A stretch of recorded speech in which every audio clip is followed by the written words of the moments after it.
Hi, I'm Jacob, the Seattle Soy Boy. Welcome to Late News Last Night. Over the past few months, we've heard more and more insane details about the controversial deportation of a legal migrant to an El Salvadorian prison by the Trump administration. A prison that makes Guantanamo Bay look like a vacation home. And after researching this, the depravity of how this happened goes way deeper than I previously thought. Liberals are referring to Abrego Garcia as an innocent Maryland dad, and Republicans are referring to him as a hardened MS-13 violent criminal. So let's dig deeper. It's time for Jacob Investigates.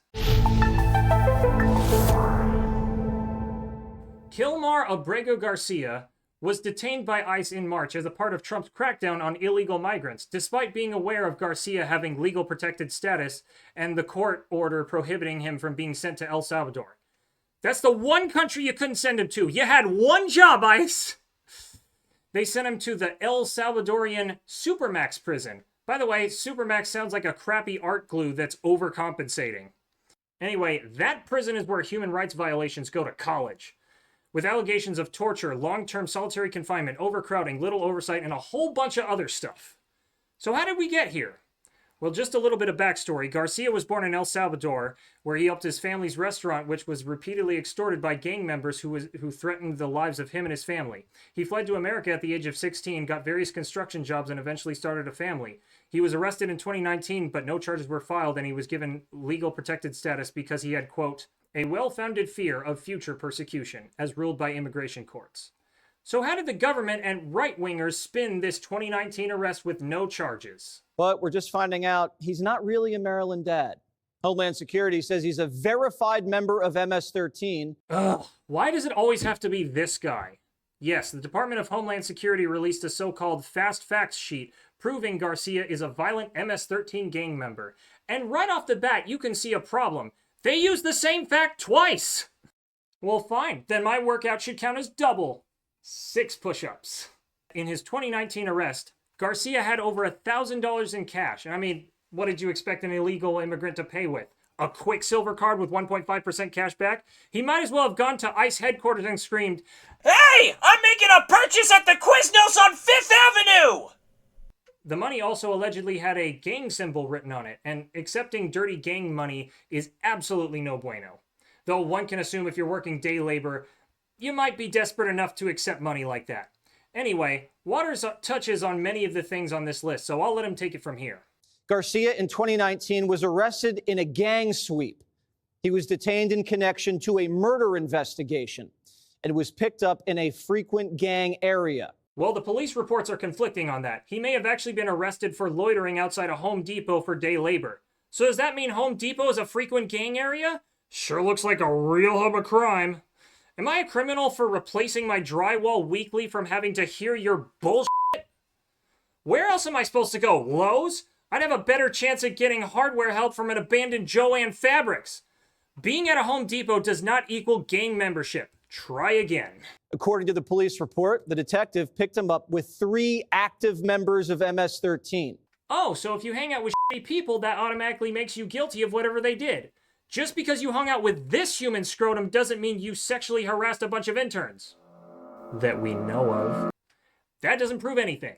Garcia tossed marijuana out of his pocket when the detective approached. Are you kidding me? Could you sound any less like a retired 90s cop from the DARE program? Weed has been legal in Maryland since 2013, and the DHS fast fact sheet said he had drugs on him. Which is just so misleading. That would be like if I said, "Look out, there's a fire behind you!" But it turns out it was just a birthday cake. I'd get slapped so fast.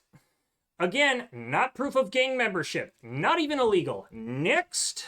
He was wearing a Chicago Bulls hat, which the detective says means they're members in good standing with MS-13. Wow. Sports team rivalry has gone to a whole new level these days. Listen, there are many reasons to hate the Bulls, but you can't arrest somebody for gang membership just because you don't like their team. But if we're allowed to accuse people of wearing sports merch as proof of gang membership, then the Patriots fans are basically Crips! I'm kidding. Hashtag not all Patriots fans are Crips. But really, you know your case is bullcrap when your evidence is literally bull. And there were so many other problems with this 2019 arrest. Like a single informant said that Garcia was in MS-13. Trust me, bro. Like a single informant hasn't been wrong ever in major cases in U.S. history. or that one of the detectives of the case was forced to resign for unrelated misconduct in office. Oh, and this gem. The White House says the tattoos on his knuckles that you see here are gang symbols tied to MS-13. Wait. Do gangs do branding? Is this like a part of the uniform? I had no idea. It's part of company policy to wear the logo while on the clock. We just want to increase our corporate visibility. Obviously, I don't have to tell you that this is a pile of garbage. M for marijuana and S for smile. The 1 and the 3 don't even make any sense. And I could do the same thing with Hegseth's tattoos. Look, his flag has 13 stars on it. And Judas was the 13th apostle who betrayed Jesus. And Jesus turned water into wine. And wine is just moldy grape juice. And who drinks grape juice? The Aryan Brotherhood. I knew it. I knew it all along. There's no other possible way that could be interpreted. Actually, this might have been less of a stretch. Obviously, the symbols are labels meant to help interpret the symbols, right? No one would be stupid enough to think that he actually has MS-13 tattooed on his hand, right? Well, wait a minute. He had MS-13 on his knuckles tattooed. Oh, he had some tattoos that are interpreted that way. But let's move on. Wait a minute. Hey, Terry. He did not have the letter MS-13. It says MS-13. That was Photoshop. Hey, but you're not being very nice. He had MS-13 tattooed. We'll agree to disagree. I want to move on to something else. Terry, do you want me to show you the picture? I saw the picture. We'll and you think it was Photoshop? Well, here we go. Don't Photoshop it. Go look at his hand. He had MS-13. He did. Terry, I want to get to Ukraine. No. He had MS as clear as you can be, not interpreted. This is why people no longer believe the news, because Terry, Ukraine, sir. He's got MS-13 on his knuckles. Are you serious right now? He's trolling. He's trolling. There's no way I took time off of work to refilm this portion for a president that can't tell the difference between real life and late 80s Microsoft Paint.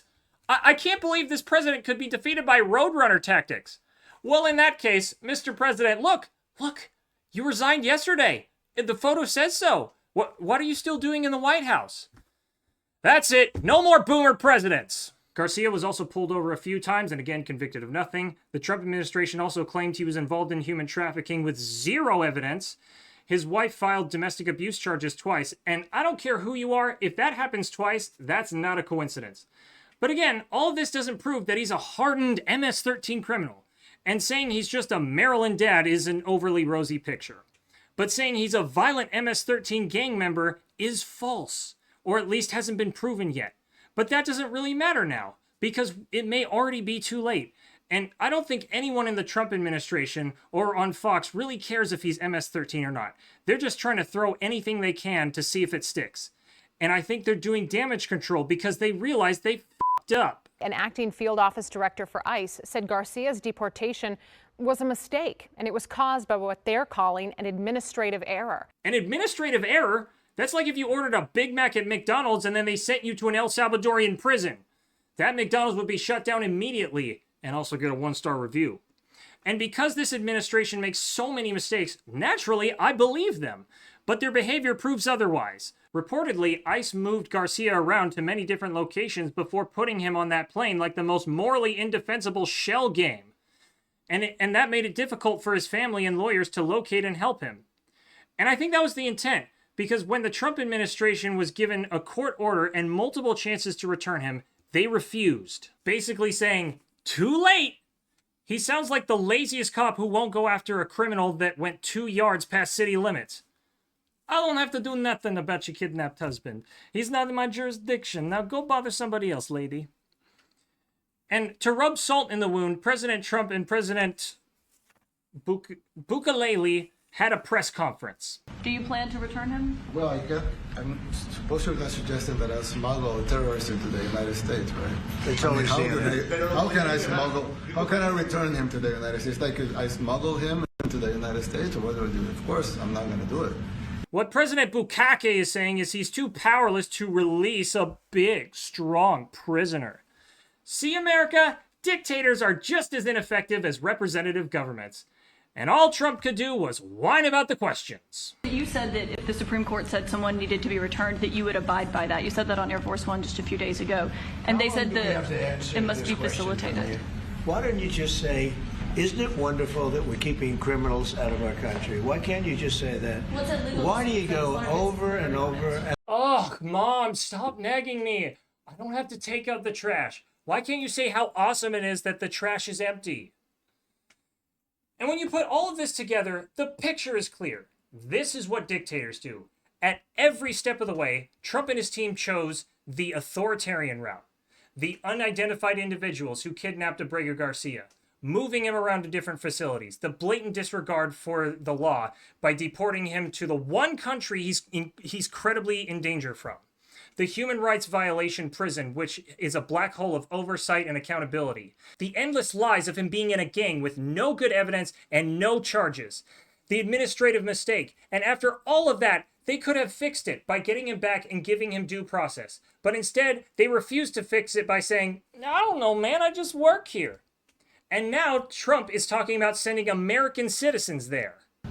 I'd like to go a step further. I mean, I said it to Pam. I don't know what the laws are. We always have to obey the laws, but we also have homegrown criminals.